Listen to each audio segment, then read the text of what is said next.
With me now, New Jersey Senator and presidential candidate Cory Booker. Senator, good to have you here. Thank you. It's great, Ali. It's great to be with you all. You started this thing when you went to Vice President Biden. You said that it didn't make sense that he was using the segregationist Democratic senators in the 70s as examples of how he can deal with people across the aisle. But you were sort of talking to the way in which he did that and the sensitivity that he should use. This now has become a different debate about whether Joe Biden was or was not on the right side of what many Americans have come to see critical civil rights issues. I think that what I was bringing out before, first of all, it's not about working with people you disagree with. I do that all the time in the Senate to pass major bills. This is about power dynamics that have been used for decades and generations to create deep divisions, racial divisions in this country. And whether it's his rhetoric using the word boy, saying that the Southern segregation senator didn't call me boy, he called me son. Well, that's because he wouldn't have called Joe Biden boy. Boy, no. Right. He would use that word to demean and degrade African Americans. And so let me just be clear. After this president, with the way he overtly uses racism as a political currency, the next leader, whoever is a leader of our party, has to be up to the challenge of bringing reconciliation and healing and addressing these issues. They can't fall into a defensive crouch or try to shift the blame, as he said to me, that I should apologize somehow to him. That's not the kind of leadership we need. We need the kind of leadership that can reignite this sense of common purpose, that we all have a challenge to deal with the persistent realities of racial discrimination in this country. As Angela Davis says, it's not enough to say I'm not a racist. If racism exists, you need to be anti-racist. And we need a leader that can bring all the disparate elements of our party together to help to move this country forward. As a mayor of a city, you understand that the structural issues about racism extend into wealth inequality, and you've actually proposed a baby bond system, a federally funded savings account for every child at birth, starting with $1,000, designed to help low-income children, perhaps with a down payment for a home. Ultimately, we have a much bigger problem than what we're talking about with Joe Biden in this country. We've got a problem in that wealth inequality has sustained for generations. Tell me about whether you think this is the way to get out of it. Well, I think it's one way. I've a lot of things I want to do, massive expansions of the earned income tax credit, ending mass incarceration. Villanova University literally says we'd have 20% less poverty in America if our incarceration rates were the same as other industrial nations. There are a number of things. There's no, as I found out as the chief executive, there's no one magic switch to flip to fix all the problems. But we do need to have the kind of leadership that can get us out of what I consider us moving into more of a tribalistic politics, us against them, fear-based, zero-sum game, and get us back to the ideals of creating a beloved community where we're all in this together, where there's a more courageous empathy in this country to say, hey, wait a minute, we are lesser when a kid doesn't have a great public school or his water is poisoned. We actually lose as a country. You know, I don't know if I have my numbers exactly right, but about the top 10% of China's graduating class, the elite in their high schools, are bigger than all the kids we have together. We can't afford to lose the genius and potential of so many children that are now being lost because their kids are for the wrong reasons. Poverty, housing, environmental injustice. These things, we have to have leadership that can bring us all together with an urgency, a common purpose to deal with. So we might actually have, we're starting to see in the last couple of years, bipartisan agreement on things we have to do for criminal justice reform. And you've proposed something called the First Step Act, which expands job training and other opportunities for people aimed at reducing recidivism rates among federal prisoners. It also expands early release programs. It modifies sentencing laws and mandatory minimum sentences for non-violent drug offenders. And Ali, if I may, I didn't propose it. I got it done. You got it done. I led from the Democratic side in the Senate with Dick Durbin and actually got it passed.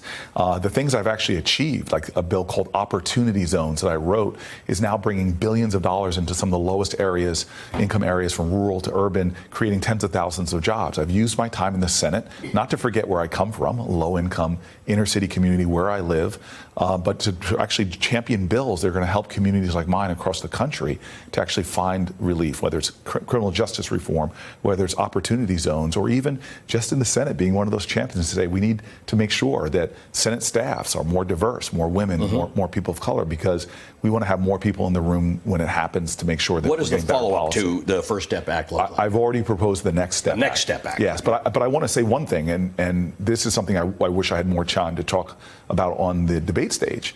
I've also proposed, I'm challenging, I want every presidential candidate to step up and do what I've done, which is broad-based clemency for about the 17,000 people we know are unjustly incarcerated right now in America. What do I mean by that? Well, we just had a Senate bill that I passed. It said sentences were too high. They lowered them, but they wouldn't make it retroactive. So that means somebody sentenced the day before that bill has a much longer sentence. Right. So if 87 people have said, senators have said that's wrong, these sentences are wrong, make it retroactive. It means the marijuana laws in this country. We're legalizing marijuana, but we still have people in prison for doing things that two of the last 3 presidents. My clemency says all these people who are unjustly incarcerated, we numbered about 17,000 people for nonviolent drug offenses. Every Democratic candidate should say those people, if I'm... Because in principle, we've all agreed that those are not sentences we'd impose upon those people now. Exactly. And so this idea of liberty being one of the most sacred values in our country, our criminal justice reform system has to start stepping up and being about our most sacred values, not abusing them as they are right now. And so I love this presidential campaign. I've been having a great time the last 2 days since the debate. More people are going to CoryBooker.com giving dollars. We're just seeing a real surge of momentum. And I'm saying to folks, I plan on winning the nomination because I can beat Donald Trump and beat him not by talking about him, making it all about him, but calling us the best of who we are. But every moment I have in this presidential campaign, it's a gift to me, because I used to sit in a low-income inner-city neighborhood and watch presidential candidates and wish they were talking about things.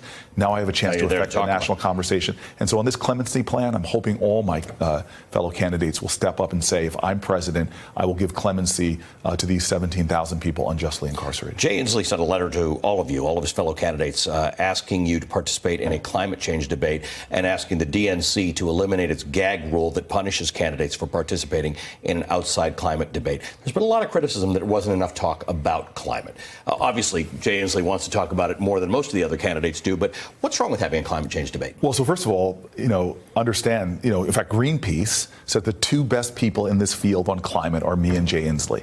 And so this is something I really want to talk about, because Jay's a governor, I'm a former mayor. We have records. When Bush would not join then it was the Kyoto Accords. Right. I joined with a bunch of other mayors and said, we need to lead on this, because we have cities with the biggest carbon footprints in the country.